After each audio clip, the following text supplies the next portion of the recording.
Muchas gracias. Pasaremos ahora a la presentación de la conferencia magistral de la doctora Susan Macdonald. Para presentarla pasará al frente también el doctor Enrique X. de Anda. Bien, pues con muchísimo gusto me presento a la doctora Susan Macdonald.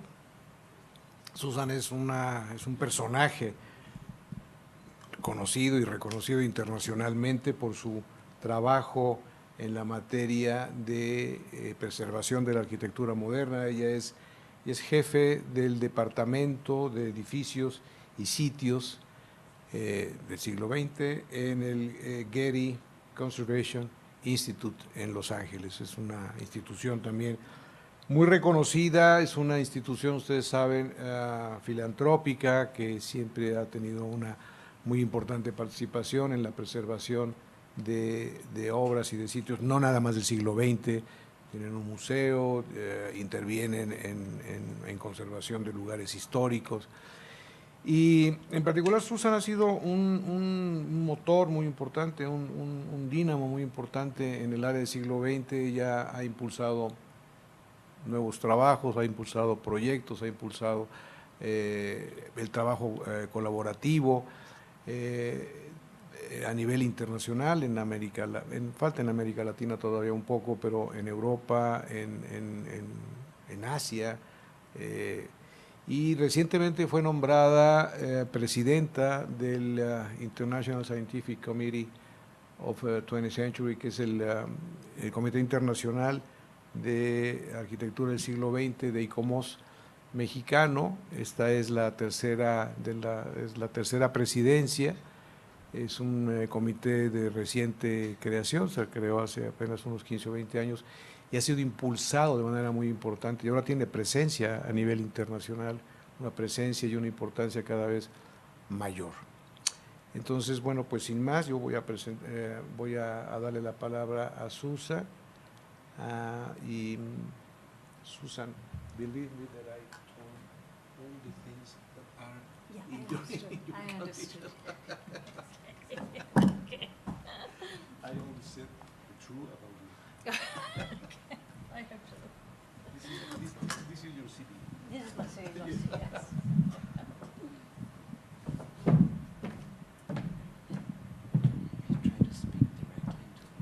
Okay, I'll do that. Buenas tardes, and muchas gracias, Enrico, my wonderful friend from the ICMOS 20th Century Committee. We've been working together, as he said, for a number of years, and I'm very honoured. I'm sure it was partly his idea that I'm here, and I want to say thank you very much to the forum, which looks such an interesting and rich event, and also to the Universidad Iberoamericano. I'm very honoured to be here. I want to thank them for their generous hosting, and especially to Dr. Gabriela Lee Aladdin for her great help and support. It is my great regret that I can't speak Spanish, and so I have missed much of the very interesting conversations you've been having this morning, but I feel, as I said, very honoured to be part of this. I think the work that you're doing is so interesting. So let me begin, and I hope I've got the right button. There we go. So here is my city, Los Angeles, once part of Mexico. And I use it just to illustrate the fact that much of the world's built environment dates from the second half of the 20th century. And this, of course, was a period of unprecedented environmental, social, cultural, and economic change. And it's a period of time that's sometimes been called the Great Acceleration. And the Great Acceleration has been defined as this very dramatic, continuous, and roughly simultaneous surge across a large range of measures of human activity, first recorded in the mid-20th century and continuing to this day. And Los Angeles is a city which experienced absolutely phenomenal growth in the second half of the 20th century. And today, many of our recognised heritage places date from the mid-20th century on. And I think that it's in dealing with the heritage of the last 50 years or so that associated with this great acceleration that I think we confront some of the most urgent and critical issues of the day. And I'm going to take two of these issues, some of the most pressing challenges facing our contemporary society, and need to respond to the climate change emergency and the imperative of social justice. And I want to examine them in the light of how recognising, conserving 20th century heritage and modern heritage can contribute to some of these issues, issues that are core to and interwoven with the Sustainable Development Goals. And I am trained as an architect, but I work very much in the conservation and heritage sphere. So I know many of you are working in understanding of history and bringing that to the fore for conservation purposes. So I'm sort of coming in the middle place. So where does conservation fit in these societal imperatives? How do we, as heritage practitioners, policymakers, academics, stewards of the built environment, contribute to or hinder overcoming them? Because securing a prosperous, safe, equitable and healthy planet relies on us all. Can conserving 20th century places be an enabler and a driver for meeting some of these key sustainable development goals? Is it in tackling the 20th century that we as conservational professionals make the most impact to these current societal priorities? And I believe that in dealing with the challenges posed by 20th century heritage is where a lot of the actual progress in the field of conservation more generally is happening. That's because in considering these vast swathes of the built landscape that date from the second half of the 20th century, we have to push the boundaries of our thinking in terms of conservation in order to reconcile the scale of the challenge with environmental and social sustainability. And we've already heard a bit about that this morning. It's a great opportunity for conservation professionals to come out from perhaps the shadows and affirm a role in broader societal ambitions. Large-scale housing developments, industrial and commercial estates, infrastructure, the huge number of buildings associated with educational and public institutions, cultural institutions, new towns, both the iconic and everyday heritage places. The scale and sheer amount of this means that we cannot afford environmentally to ignore this legacy. And to meet the necessary and increasing calls for equity and social justice, we need to confront and surface difficult and painful histories. How might recognising and conserving places associated with marginalised communities and places that still tell stories of past conflicts, injustices, in this post-colonial, post-totalitarian, ideologically turbulent 20th century, how might this contribute to such ambitions? How does our work in heritage and greater recognition of the social value help surface, give voice to, and agency to those that are typically excluded from heritage processes? And I think as conservation practitioners, we should be tremendously excited about this, because dealing with these things is at the cutting edge of heritage practice. And also, we cannot not deal with the legacy of the Great Acceleration for cultural, economic, social and environmental reasons. In tackling in the legacy of the built environment more broadly and equitably, and looking for sustainable solutions more generally, we surely can find support for and success in stewarding our 20th century heritage. I thought I'd begin briefly by examining where we're up to in dealing with the heritage of the 20th century, focusing largely on the late 20th century. This is a prelude to exploring current issues and trends in conserving modern heritage before pondering a future for it as part of meeting a broad range of global societal priorities, including, as I mentioned, social justice and climate change, which are at the core of the Sustainable Development Framework. And I'll be interested to see how this may resonate for you. In recent decades, we've witnessed growing interest in conserving 20th century heritage, particularly places from the 50s on, and this is evidenced by the growth of advocacy organisations, an increasing number of places associated and listed and included in World Heritage, national and local inventories. There's also a growing number of conferences, organisations and forums like this one, training, publications, research projects on the subject. In our work at the Getty Conservation Institute, in looking at some new bibliographies, we have revealed a huge upsurge in books, conference proceedings, research papers, and journal articles. Social media is harnessing new audiences via emerging interest groups across the globe.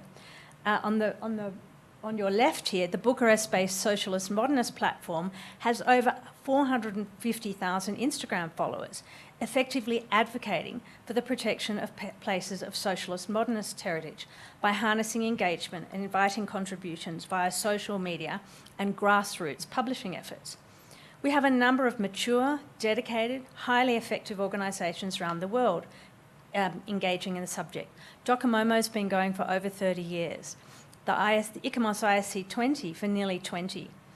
The Getty's own dedicated program on conserving modern architecture has been going for over 10. And the interest in and demand for material on the subject from where we're sitting seems insatiable.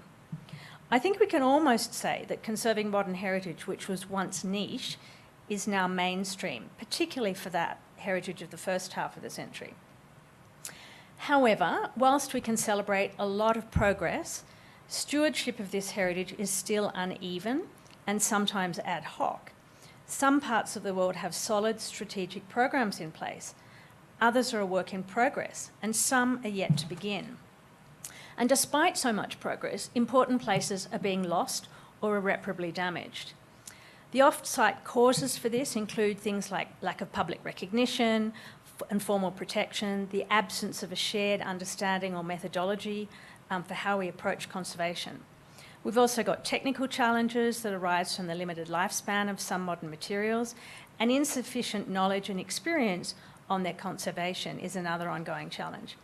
Functional and material obsolescence, attributed to the expanded building typologies and this tight fit between form and function that's sometimes mentioned, is another challenge. But a decade on, what's the state of conserving modern architecture and heritage more broadly? Are these problems still plaguing our progress? So India's Hall of Nations on the right was demolished overnight in 2017. And despite grant funding and the completion of a very good conservation management plan for the reuse of the Sardar Vallabhbhai Patel Stadium and great community support, the government in Ahmedabad recently announced its demolition. And this is really due to lack of government vision and support. Extremely challenging technical issues for which we've not yet found viable solutions threaten some of Louis Kahn's Indian Institute of Management. And this scenario is being played out in many different parts of the world. I just happen to pick India, which is a place that has very skilled professionals and a lot of interest, but not yet the heritage legislation and government support always to back it up. Robin Hood Gardens by Allison and Peter Smithson in London was demolished in 2017-18 following a long-running battle. It's a well-known cause célèbre that symbolises the shift in the ideology from symbolism to late-stage capitalism that's resulted in many similar fates for poorly maintained, unloved social housing of the post-war era. It's being kept in the public eye by the fact that the Victorian Albert Museum kept the three-storey section of it, this is at the Biennale in Venice before it went to the V&A, and uses it as a didactic tool to talk about these issues. The lists go on and on. I'm sure in Mexico you have your own examples of places that have been lost from some of the reasons cited above. Conservation practice continually evolves, responding to new understanding and interpretations of histories, shifting societal concerns and priorities, changing governance systems, emerging threats and other drivers. The ongoing development and evolution of heritage practice is, of course, vital to contextualising and positioning conservation within and relative to contemporary governance and policy frameworks so that we can secure the support and the resources that we need.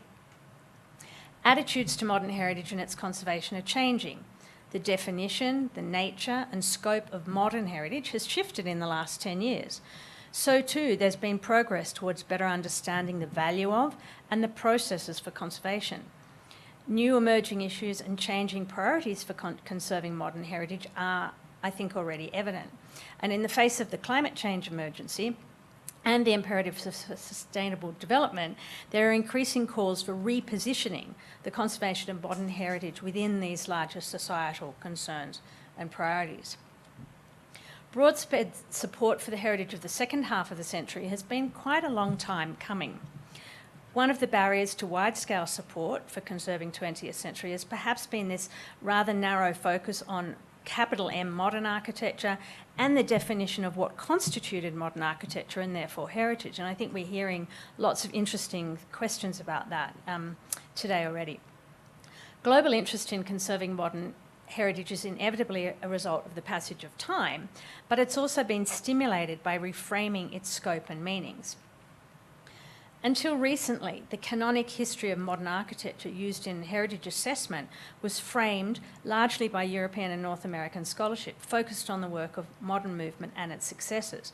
But this began to shift around the turn of the century in the early 2000s, with calls to redefine modern architecture and heritage conceptually and reassess its heritage values. Definitions of modern, modernity, and critiques and interpretations of the term modernism have expanded to recognise multiple modernities that are place and time specific. This has opened global understanding to the real richness and diversity of this heritage, and it responds to the need to better reflect communities' interest in heritage places, including modern architecture in the place concerned, but also beyond modernity or modernism and beyond capital A architecture. And while recognition of the many interpretations of modern architecture have been part of professional discourses for a couple of decades, calls for greater diversity, the inclusion of multiple modernities, the reframing of the discourse have steadily gathered momentum. And there's been a great upsurge in research in so-called other modernisms over the last decade or so. The Getty Conservation Institute and the ICMOS's ISC 20 committees work to produce the 20th Century Historic Thematic Framework, a bit of a mouthful, attempted to provide a scaffold to encourage the study and the assessment and the protection of 20th century heritage, and to stimulate surveys and inventories for heritage, because in times of unmitigated risk from climate change, inventories have never been more crucial. Importantly, it was also in a concerted effort to expand the thinking to a broad range of heritage places, typically included in contemporary practice: landscapes, gardens, industrial heritage, urban areas, and so on and so forth, and to adopt more generally accepted and more inclusive approaches to heritage surveys and assessment based on historic themes. This has also had the benefit of recognising the broader range of values typically ascribed to heritage places today, including, very importantly, social value. The HTF, as we call it, is a tool for assessing heritage places of the 20th century, and it uses a thematic approach to history and is a means of identifying the principal social, technological, political, and economic phenomena that shaped the 20th century globally. And then the intent is that the themes can be examined locally by those undertaking inventory work, identifying those themes of relevance to their place, to their country, to their city, and so they can use them and determine which ones are most relevant and how they play out in their own context. The HTF consists of 10, sometimes overlapping themes described in a theme essay and with global examples to represent them. And the QR code down there takes you to the document. I don't have time to go into this in much more detail today, but you can examine it for yourself, and it is downloadable from the ISC 20 website and the GCI website in French, English or Spanish. Early conservation efforts for 20th century heritage focused on the architectural icons of modern heritage, which made sense when we were trying to gather early support. However, this has been accused of potentially implying that everything else was unworthy. And now there's increasing recognition of places beyond the icons of modernism, including everyday modernism and more everyday heritage places.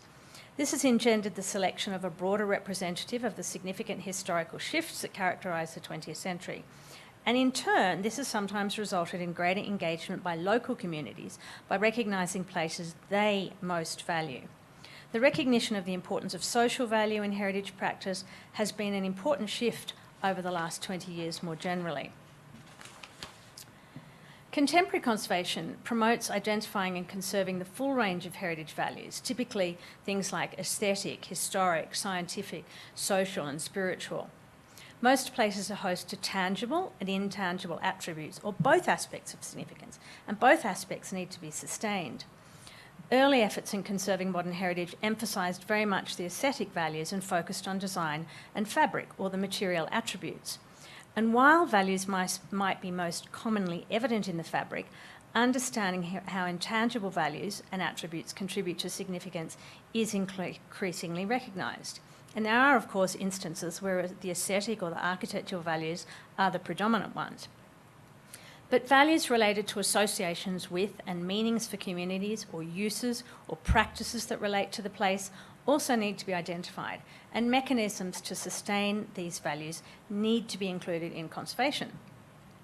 And although social value is not a new concept, and we have become a lot better at identifying it, I think that we still remain a little bit inexperienced in knowing how to manage it. Involving stakeholders in all stages of the conservation process is increasingly expected, which secures more sustainable outcomes and includes, and generally means that additional values are recognised. Professionals involved in modern heritage are really beginning now to grapple with the implications for conservation in terms of which values take priority and how they might be conserved.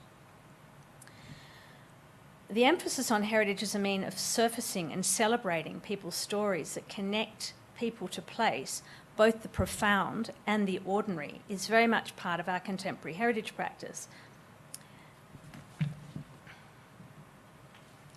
It's now acknowledged that conserving heritage can be a powerful tool in advancing equity and social justice and contributes to social, cultural and economic sustainability.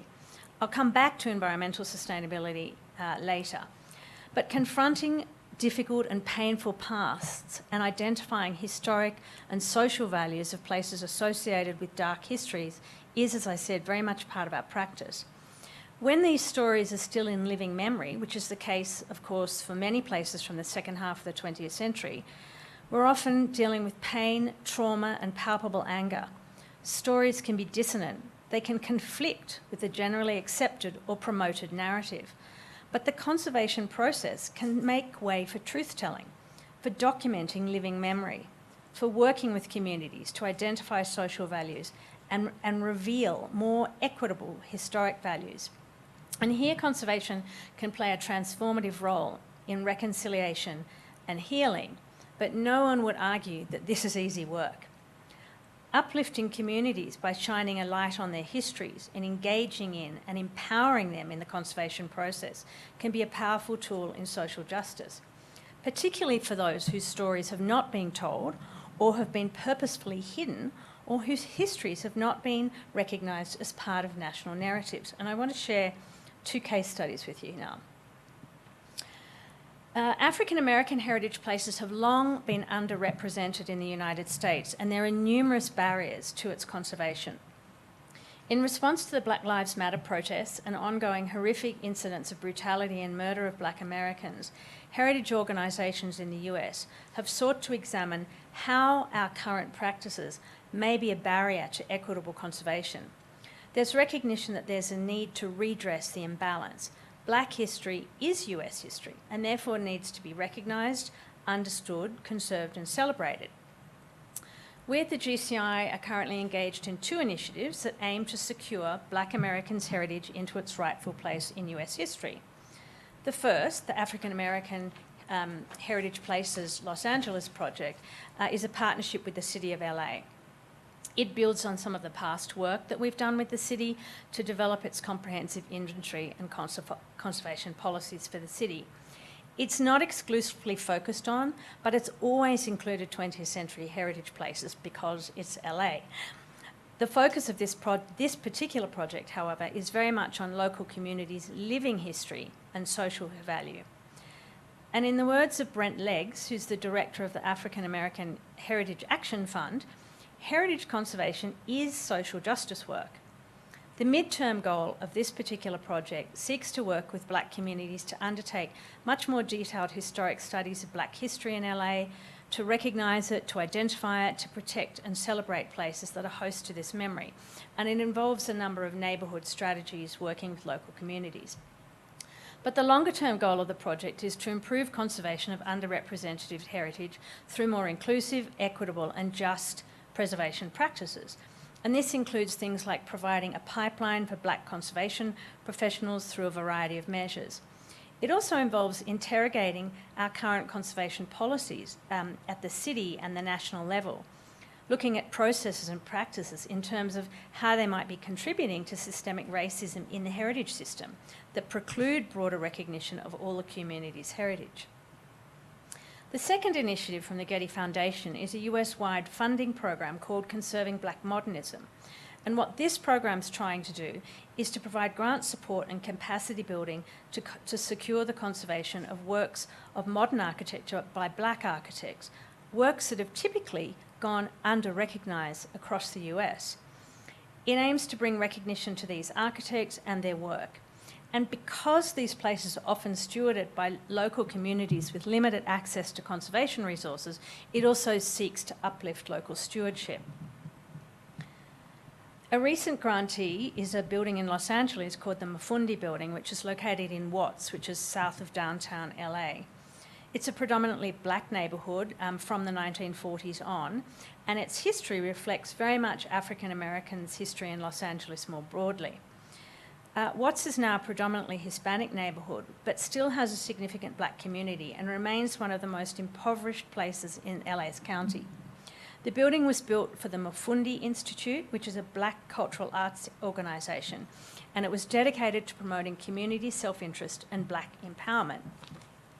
It was founded in 1967 to provide an outlet for creative expression following the 1965 Watts uprisings. Mafundi is a late modern building designed by two black architects and active leaders in the civil rights movement, Robert Kennard and Arthur Silvers. When the building was recently threatened with demolition, the community rallied to save it, successfully getting it listed locally.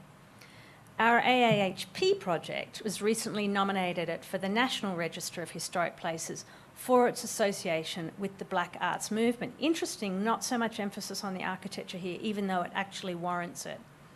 It is typical of the more everyday modern architecture, places associated with black heritage, and tells the story of black architects and has social values associated with the black arts community in Watts. And the Black Modernism Grant will support conservation planning and works to the building. Kinsella Boys Home in Australia is a second case study demonstrating the role of identifying places of painful and traumatic pasts in living memory, where conservation can be a very powerful tool in healing and reconciliation. Conserving Kinsella Boys Home gives voice to a community who are victims to one of Australia, where I come from, most shameful policies. The forced removal of Aboriginal children from their families continued in Australia from 1923 to 1973. This policy aimed to strip generations of Aboriginal children of their Aboriginality and assimilate them into white Australia. Unsurprisingly, these children, alienated from their own culture, were subsequently rejected by and suffered racism from the very society that they were supposedly being prepared for. The children's homes were dehumanising and cruel, and the children suffered horrific physical, sexual and emotional abuse, resulting in lifelong and intergenerational trauma. In 2012, Kinsella was listed on the state government's Heritage Register in recognition of the importance of Aboriginal heritage to all Australians. It's of great historical significance as physical evidence of the racist policies and treatment of Aboriginal people. It has deep social significance for the past inhabitants and their descendants, and is associated with stories of deep personal grief and social and cultural dislocation. And this image shows James Michael Welsh, or Uncle Widdy, who is a former inhabitant of the place, when he took us on a recent ICOMOS tour. And this is a model that was developed of the site, and he was showing it to us and explaining a lot about, he was explaining how the place was used. He spent 6 years there after he and his brother were taken from their family. The model was made by another of the boys who's now in his 80s. It's remarkably accurate, evidently, of the physical fabric of the place. Over a number of years, heritage professionals have worked with the former boys to develop a conservation management plan for the site. And the process of developing the CMP is described as one, and I'm quoting, that mirrors the path of many survivors reconnecting with the former Kinsella Boys Home site, understanding it, telling its stories, defining what's important about it, and then projecting forward into the future to explore the role the site plays in the heritage and journey of healing. Our tour, which involved truth-telling, where the boys told their stories and encouraged questions both at the site and using their educational resource bus, which is used to travel around and tell this story. Their ambitions are to have this painful story acknowledged and to identify ways that the place can help address the intergenerational trauma that their families bear witness to. This incredibly courageous retelling of pain and suffering was empowering for the men and will never be forgotten by those of us who were honoured enough to experience it. Now, this site is far from iconic modern architecture. It is 20th century heritage, and parts of it were actually designed by architects. But the fabric of it is incredibly important because the stories that it contains and the authenticity of the site in telling those stories. It demonstrates the power of conservation in addressing social injustices and contributing to reconciliation and healing. As professionals, our role here is to bring technical knowledge and skills to these communities. And aligning our work to such imperatives seems today ever more important. So, in moving from human rights, social justice and equity to another of the world's great imperatives, the response to and mitigation of climate change.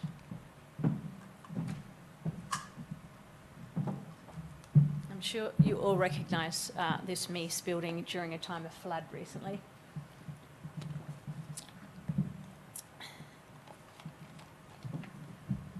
So climate change impacts to heritage places and how conservation actions contribute to mitigation and broader environmental sustainable development goals are really issues at the forefront of conservation discourse. And as I said, in many parts of the world, the bulk of the built environment dates from the period of the Great Acceleration, the last 70 years, a single human lifetime. It's tangible evidence of the most rapid changes in production and consumption in history. The legacy of the 20th century has recently been described as the heritage of the Anthropocene, with that of the second half of the century, the heritage of the Great Acceleration, as I mentioned at the beginning.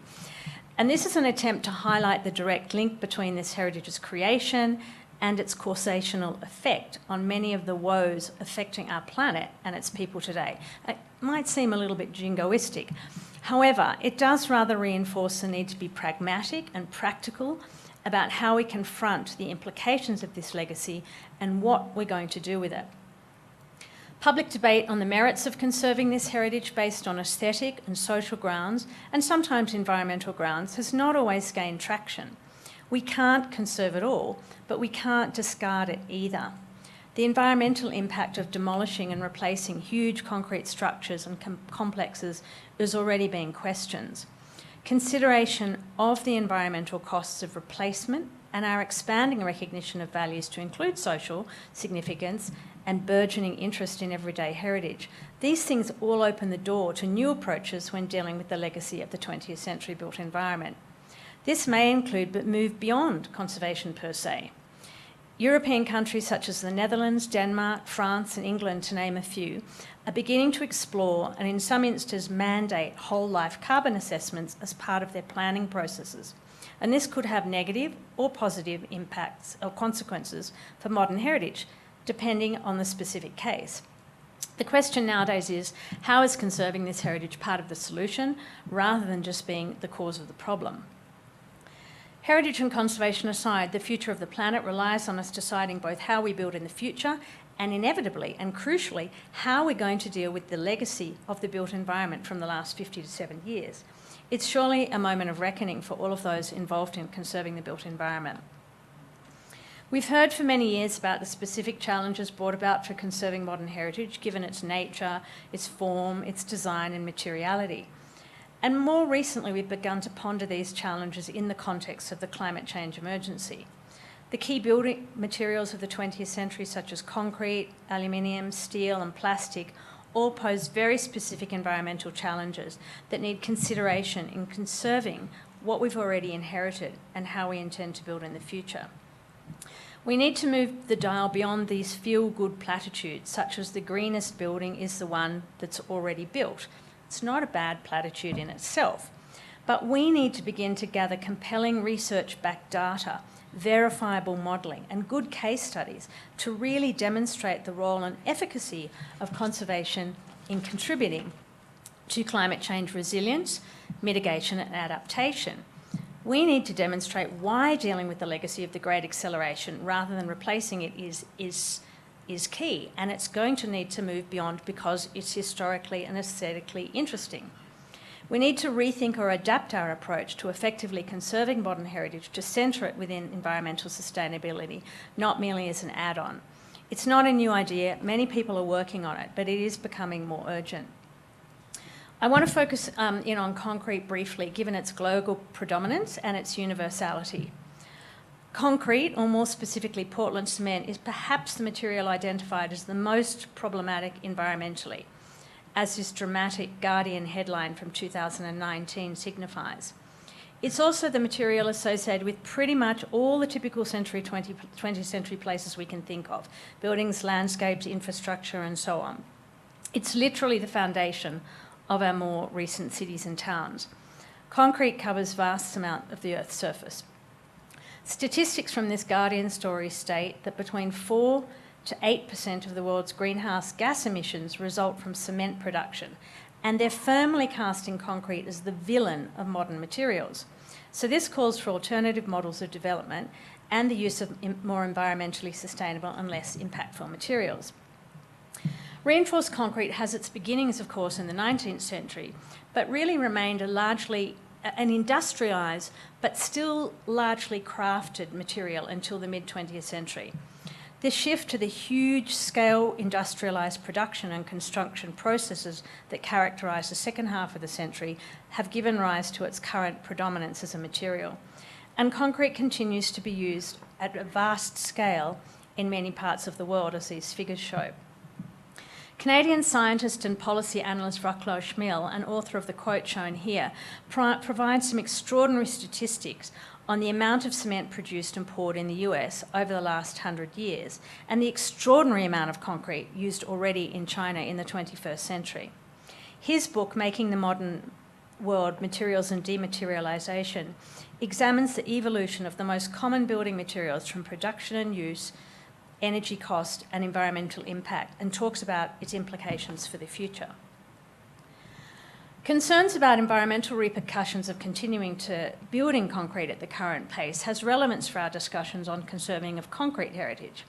We know that reinforced concrete, which is the principal way the material was used in construction, has maintenance, repair and replacement needs within a 30 to 50 year period if we're lucky. The vast scale of its use in the second half of the 20th century has already catalysed a vast-scale response in the development of this massive global repair industry. Many concrete buildings of the 20th century have already undertaken 3 or more cycles of repair. You probably can't see it, but this is an interpretation board at Notre Dame de Rancy, which was built in 1923 by Gustave and Auguste Perret. It's already had a series of interventions trying to deal with the issues of its concrete. But buildings from the 1960s are likely to have already had 1 or 2 cycles of repairs already. Given the limited lifespan of repairs, we have ever-increasing cycles of repairs needed and ever more concrete buildings needing attention. So we already see large-scale concrete heritage being the most threatened heritage of the era. Mass housing, stadia, and so on. It's a really big issue, and the scale of the issue is growing exponentially. So where does conservation as currently defined fit in the suite of actions necessary to respond to climate change and environmental sustainability?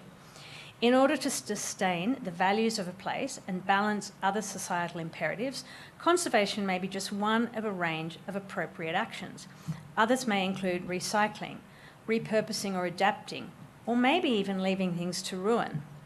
Repair, restore, refurbishment, adaptive reuse are all already part of the conservation toolkit. But do we need to expand the toolkit more to better preserve values unrelated to fabric and secure a role for the heritage in the climate change and sustainable development responses?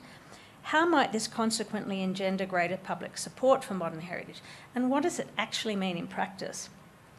Depending on the significance of the place and the heritage values associated, material conservation may be demanded.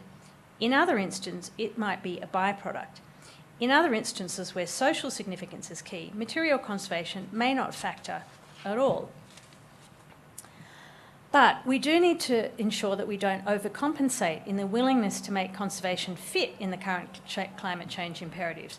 After so much progress over the last 25 years, we don't want to throw the baby out with the bathwater.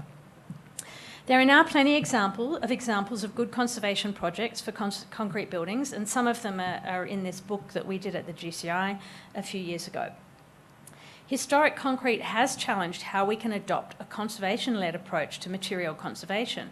How do we reconcile conservation principles such as mineral intervention with the accepted standards for concrete repair, which may require more radical intervention? Recent ongoing research by the GCI and the Laboratoire de Recherche de Monuments Historiques in France and Historic England aims to better understand the past performance of concrete conservation and develop some recommendations for the future. What we're finding is that the research is emphasising the need for us to pay closer attention to the industry-led best practice concrete repair processes and guidance. Early attempts to adapt stone conservation techniques to reinforce concrete buildings was admirable, but is not always producing durable results. That, together with the fact that many concrete repairs generally lack quality control, is resulting in short life cycles for repair, and we should be able to share more about this research in about a year's time. Meanwhile, documents such as the GCI's concrete repair principles attempt to inform the process of conservation and help integrate the sort of standards for typical concrete repair put out by the industry with conservation needs. This is available on our website as well in French and Spanish as well.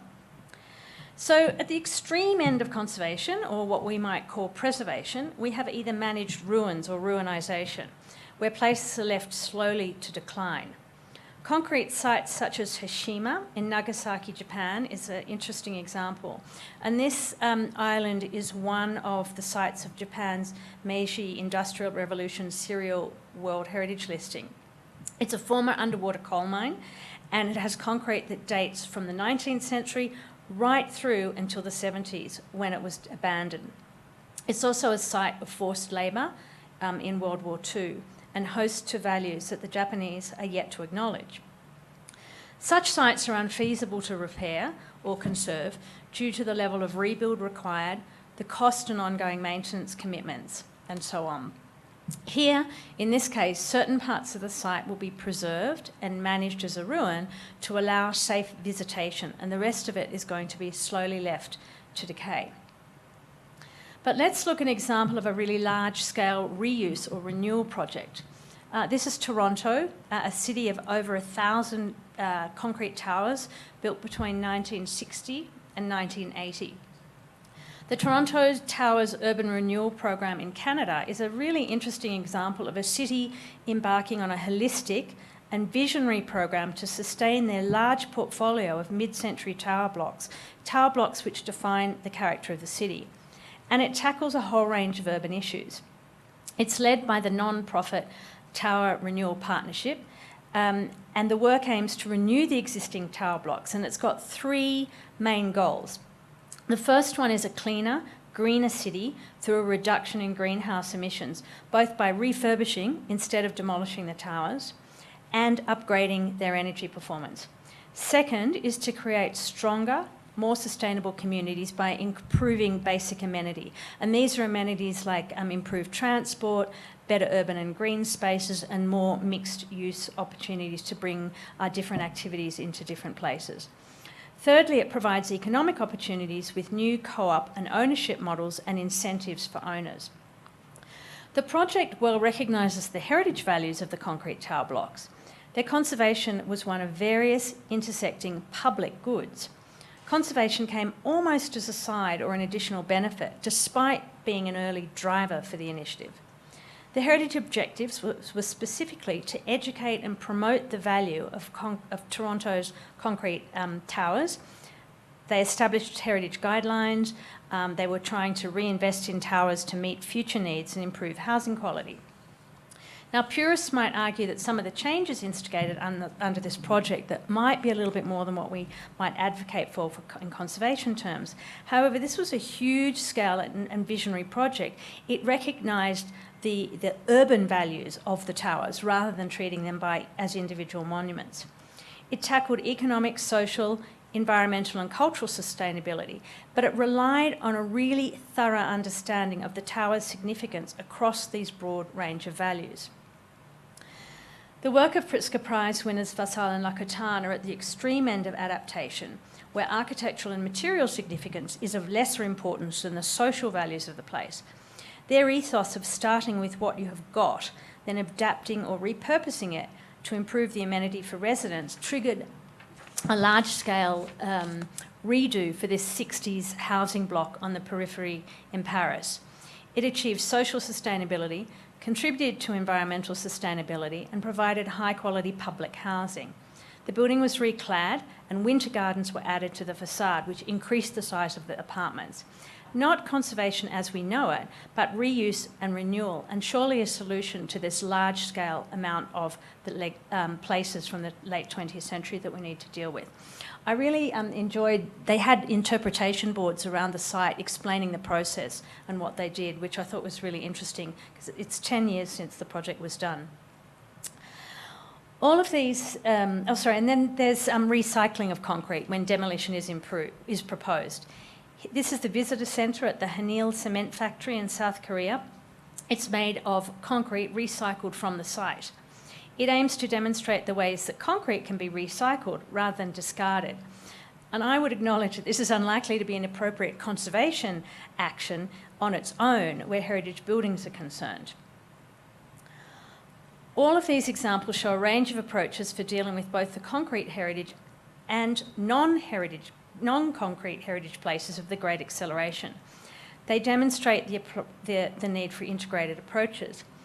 I'm not claiming that all of these solutions are necessarily what we'd call heritage conservation. Indeed, conservation as we currently define it may or may not be an appropriate action. Rather, conservation may be one of a range of solutions depending on the level of significance and the values that have been identified, be they historic, scientific, aesthetic, social, and so on, or any combination of those things.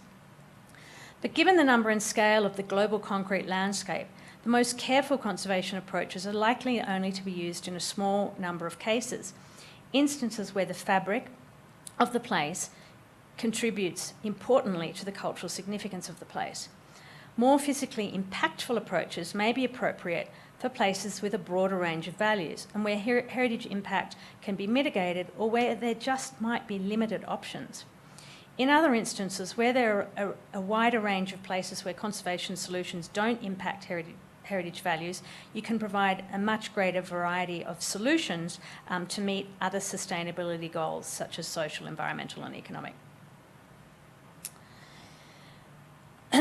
Recently, our ISC ICMOS 20 had a half-day symposium on 20th century heritage, sustainable development and climate change. And in that work, we considered some of these things I've been talking about today. And we identified some areas of work that we as a sector need to do if we're going to actually be able to save a lot of this late 20th century heritage and move beyond our traditional sets of values that we identified. A much needed area of work is the need to look at embodied energy of a range of different concrete buildings and carbon cost of their conservation versus replacement and all the options in between. And when we've done concrete, maybe we're ready to move on to some of the others. We need data and modelling to help us quantify and qualify the role of retention of concrete buildings in climate change mitigation and carbon reduction. Discussions on offset schemes for building conservation are starting to happen and could be a new and useful tool to incentivise conservation of concrete and other modern heritage.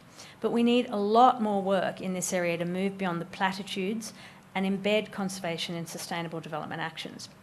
We also need practical case studies that demonstrate a range of different approaches according to the identified values of the place.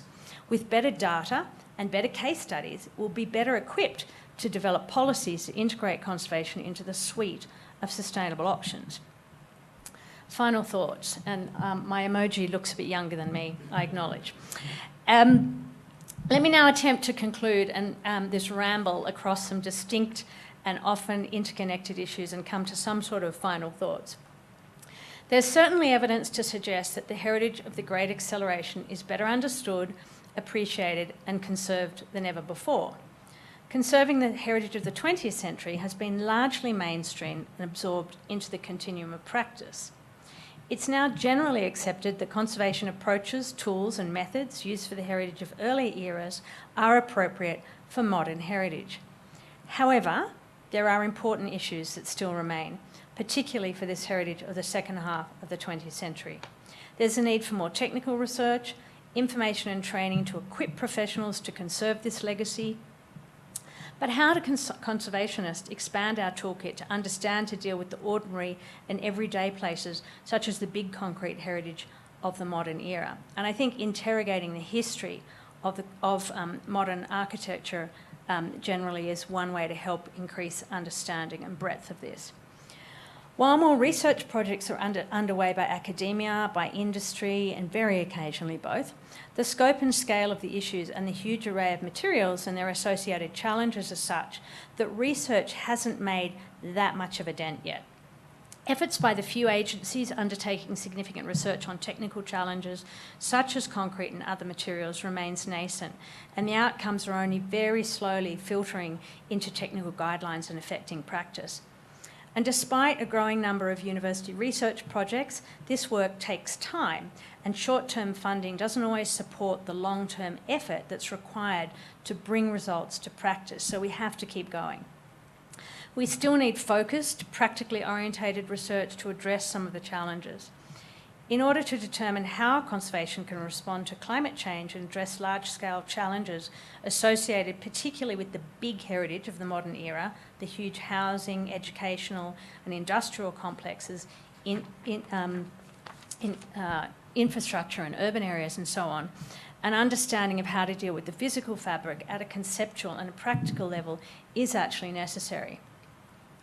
Heritage governance to date has functioned largely on the margins of central government and policy, working alongside, often aligning with, sometimes in conflict with other related areas such as environmental management, urban planning, cultural and economic development. And certainly when I was working in government, that was where I always felt, we were the little agency bleating from the side.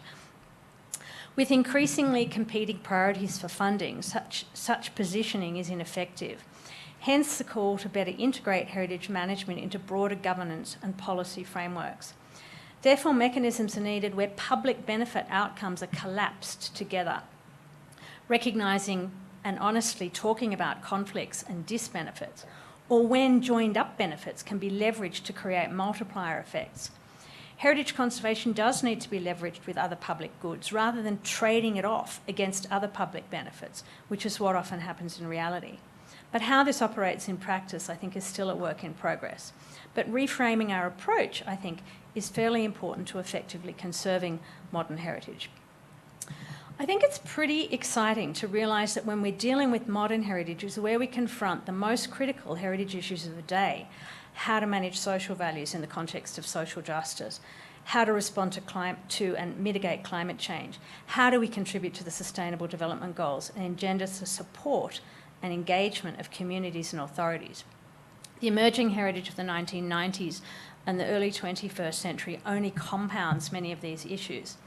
But it is in grappling with these issues for heritage practice generally that new ideas and approaches will inevitably emerge. And there is a role for the heritage sector, not just to participate in, but to sometimes to lead, to innovate and to integrate into this work.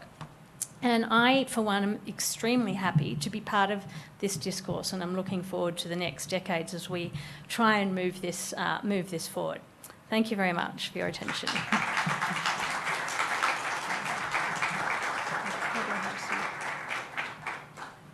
Are we staying up here? Yes. Just a second.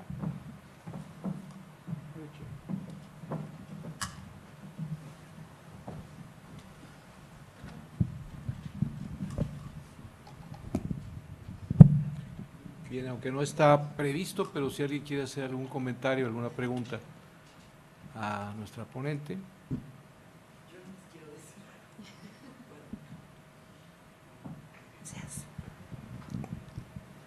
Thank you very much for your presentation. I think it really broadens the perspective about the different types of intervention that can be considered when we talk about heritage conservation.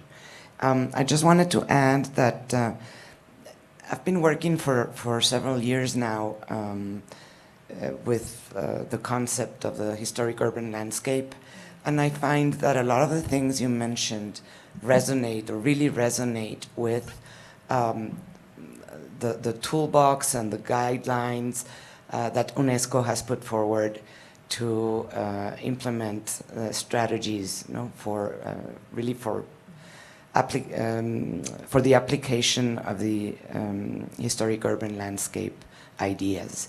When you speak about the social approach, social justice, equity, social values, it's all centered on people and what kind of transformations are we willing to accept for our environment that will include the conservation of whatever has significance. And modern architecture falls into that. So I just wanted to comment on that. Thank you. Thank you, Gabriela. I totally agree with that. I think the whole historic urban landscape approach that emerged in the first and second decades of the 20th century is absolutely the same thing that I'm talking about. It's a values-based approach that very much demands that you involve communities and people in all stages of this process, and it follows the same approach that we at the Getty had been using before. I'm an Australian practitioner, so very common to me. Understand what's important about the place, work with communities to help them understand their values, and then make sure places are inventoried. Then seek to find ways that align with other priorities that you have to deal with when you're dealing with an urban area that you can sometimes get away with not facing quite so much in on an individual building. So I totally agree. The methodology is completely appropriate and completely aligned, and provides such a rigorous methodology for doing these things that I was talking about. And it's for those of you not familiar with it, it's a very good, nicely laid out methodology to have a look at, and relevant for heritage of every era.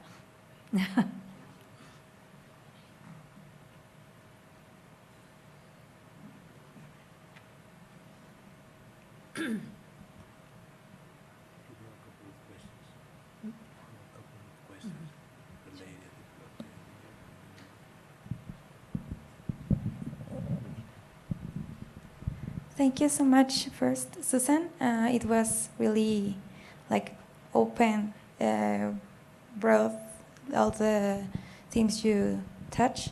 And I will say that I've seen a lot of things in your exhibitions of Getty Conservation Institute and in the webpage of implying new technologies such as virtual reality and augmented reality.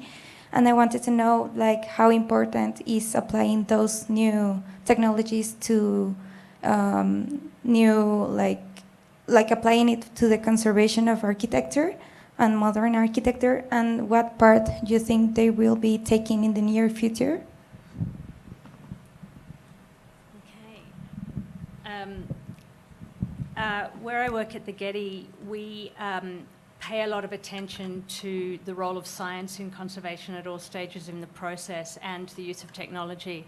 And so in our work, when we're looking to undertake investigations of heritage places to determine what the challenges are and what we might need to use them, we use existing and new technologies all the time to try and help us understand what's going on, so we can understand the causes of problems and then diagnose them well and move forward. And as we moved into dealing with 20th century heritage, we had to get more involved with the technologies that are used for more recent buildings, which have completely different technologies to the ones that we had normally dealt with, which was, stone and historic plasters and things like that, and we're still involving and learning and working with others to take advantage of those. I'll come to the second part of your question in a minute.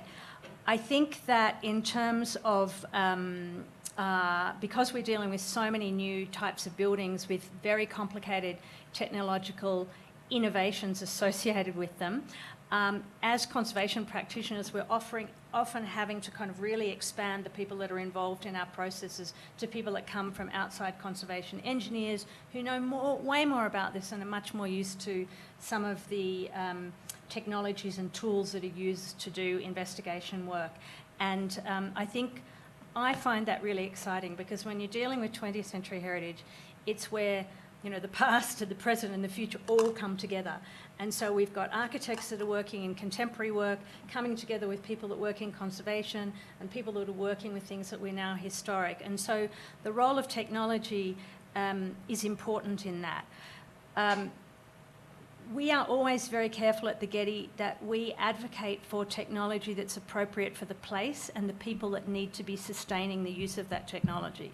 So, and I'll give you an example of that. And it's a little bit different from 20th century, but not completely. If we're working in places where the heritage stewards don't have a good, reliable server to deal with the documentation and the data that they collect, we are going to recommend very different forms of documentation and really low-tech versions that they can look after and sustain, because it's a complete waste of time doing super fancy, high-tech, technologically advanced documentation and recording when there's no process in place for retaining that data and ensuring it's sustainable in the future. And I think that's really crucial, and it's so easy to go for the coolest whiz-bang thing these days, and then 5 years later no one can access it. And there's been lots of examples of that for modern buildings as well as ancient ones. So it's always about who's going to use it, what are they going to use it for, and will they be able to use it, and will they be able to sustain it for the next time they need it in 20 years' time, or for maintenance planning. Really crucial. I think the other potential that you alluded to was how might virtual reality, AI, all of these different things, these new technologies that we're exploring right now, be a tool for telling stories, for interpretation, for sharing the incredible aspirations of much of the architecture of the 20th century. And I was just in Sydney for the ICOMOS ISC 20, and there's a team of Italian and Australian academics that have been working together that have just done this fantastic virtual reality stuff for the Sydney Opera House about the construction of it, and they sort of rebuilt the Utsen's laboratory on site and have done all, it's absolutely incredible. And explaining to the public how ingenious that building was, and the engineering and the technological and the architectural feats that went into building it is quite difficult. But you put them a headset on them and they do this tour of the construction site, and it's really, really incredible. So it can be used to engage the public and those of us that still didn't even understand it, even though we'd studied the place for a very long time, is really, really fantastic, and I think provides opportunities for engaging communities and people in places and bringing new appreciations for aspects of it that, or values of it, that they may not have recognised. So, so again, I think there's lots of things. I have no idea how AI is going to still... I just can't really imagine how AI is going to play out into our work. I'm sure it's impossible for me to imagine. I'm probably too old. But it is super exciting, and I think every year that passes we're seeing new opportunities and ways that that could happen, and I'm sure it's going to be hugely... there'll be great opportunities for us in our field that you will all work out. So, did that answer your question? Okay.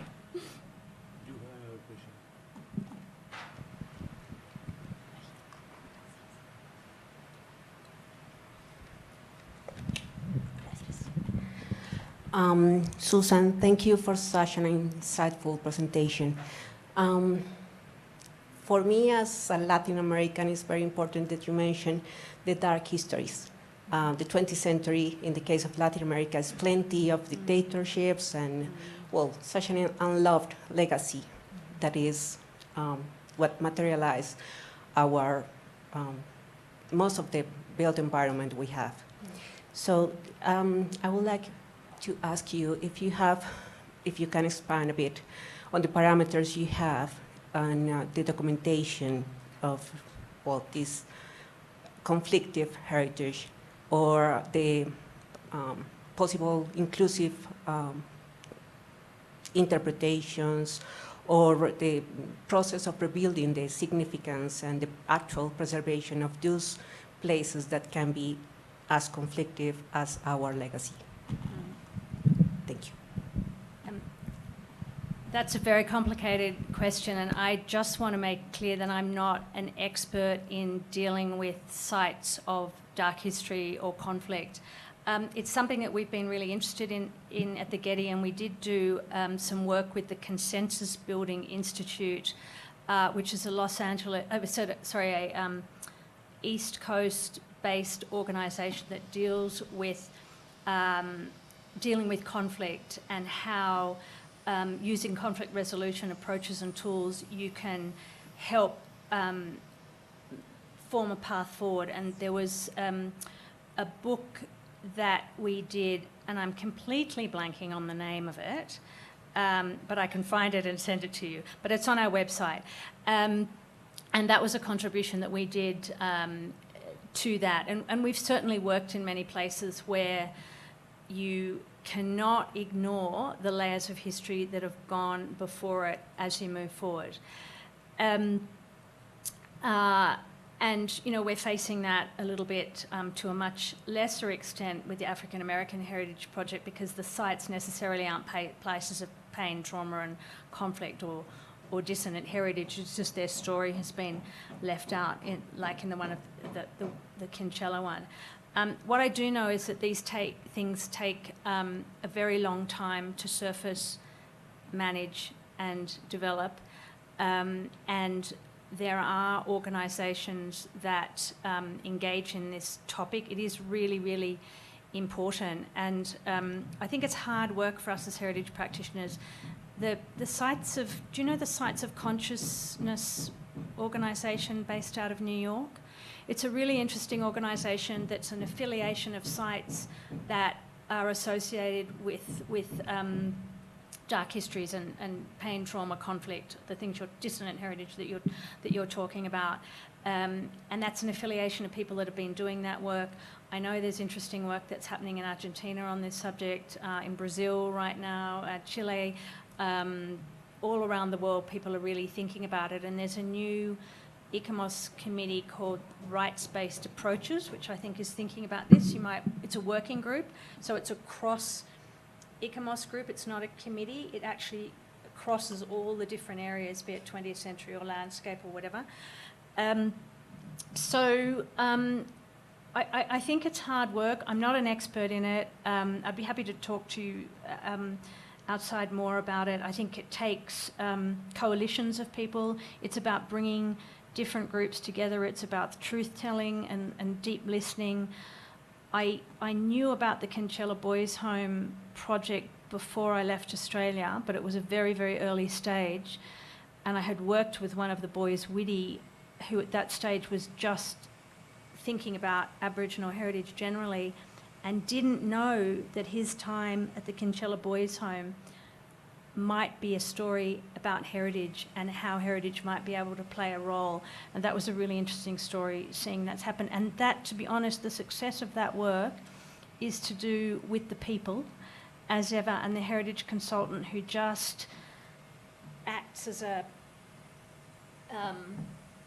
sort of a sponge and a vehicle for conversations to happen. And each case is so unique and the conflicts are so unique that it seems to me that inevitably expertise in dealing with those things would be pretty important. But there's a lot of really interesting work out there right now. Have a look at that. Have a look at the Consensus Building Institute. They do work like, you know, they'll go into war zones afterwards, but then they'll also deal with local communities who are dealing with a building that they want to save, so, and everything in between.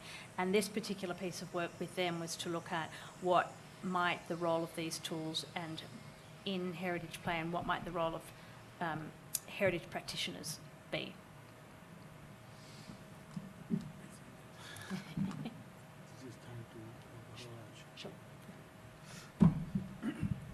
Muchas gracias. Vamos a darnos el receso del mediodía. Susan, this is your paper, but I need a signature here, so I will give it to you.